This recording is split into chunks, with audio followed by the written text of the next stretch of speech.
What if God wrote your to-do list? 52 ways to make the most of every day. Be like Simon. Imagine Simon of Cyrene. In Jerusalem for Passover, his mind is back home. He has been gone for weeks, and surely his boys Alex and Rufus are up to their old tricks. He's really just passing through. On this Friday evening, he would rather have been home reading the papyrus and watching a little gladiator practice from his balcony.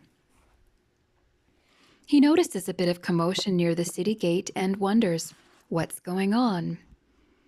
Then his day gets serious. Simon is swept up in a crowd of onlookers near a rocky pathway through Jerusalem. A convicted blasphemer stumbles through the final hours of his life, forced by Roman soldiers to carry his own instrument of death. From onlookers, Simon learns that Pilate sentenced the man in his early 30s to be crucified on Golgotha, a hill just outside of town. Drawing closer to the scene, Simon makes eye contact with the cross carrier, who wears an expression that can only be described as a fusion of fear, determination, and compassion. Who is this man? Weakened and bleeding profusely from a recent severe scourging, the man stumbles. There is no way he can make it up this steep path. With no warning, a guard in full armor grabs Simon's shoulder and shoves him in the path of the criminal. What now? What have I done?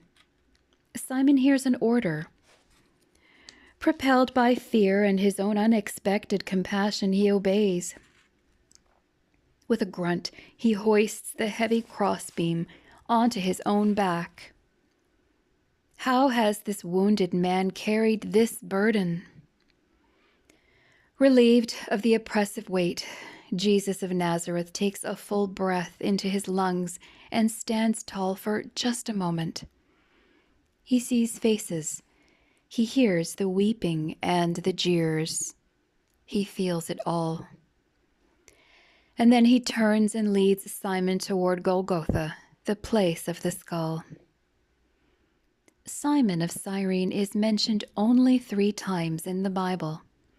The Gospels of Matthew, Mark, and Luke barely describe the scene. We really don't know why Simon is in Jerusalem, or whether he stayed to watch the crucifixion or the resurrection. But we do know he carried the cross. For centuries, that phrase has been used to describe the burdens people take on. We say things like, I guess raising an unruly teenager is my cross to bear, or my illness is a cross I'll have to carry. Or you might imagine a football linebacker saying, Coach, you can count on me to lead this football team. I'll carry that cross. But it's more than that. For a full explanation, all we have to do is turn to Matthew chapter 16, verses 24 and 25. Days or perhaps months before his death on the cross, Jesus challenges his disciples. Whomever wants to be my disciple must deny themselves and take up their cross and follow me. For whomever wants to save their life will lose it, but whoever loses their life for me will find it. That's pretty clear.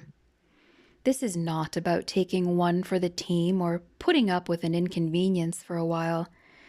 It's about each of us giving up our life for Jesus because he gave up his life for us.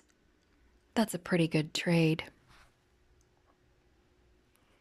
I have to assume Simon traveled 900 miles back to his family in Cyrene, now Libya, a changed man. He didn't know why he was recruited, but he got the job done. You can't have that kind of intimate interaction with the Son of Man without coming away a different person. We don't really know Simon's emotional response to his role as cross carrier. Initially, he might have been reluctant or angry, but when it comes down to it, Simon was the only person beside Jesus to actually carry that now famous and ubiquitous cross. Are you jealous? I am a bit. I'd like to think I would have stepped up, lifted that beam, and carried it as far as Jesus wanted. I don't know if I could have stayed and watched the nails enter his hands and feet. It's not pleasant even to think about it, especially since it was my sin that put Jesus on that cross. Checking the list. The Bible and the life of Christ are not fiction. We should never forget that we're talking about historic events with real people who had real hopes and real fears.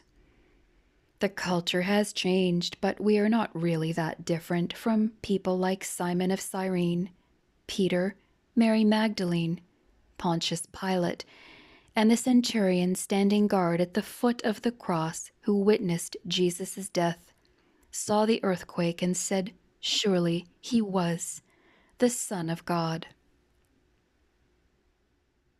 Carry the cross.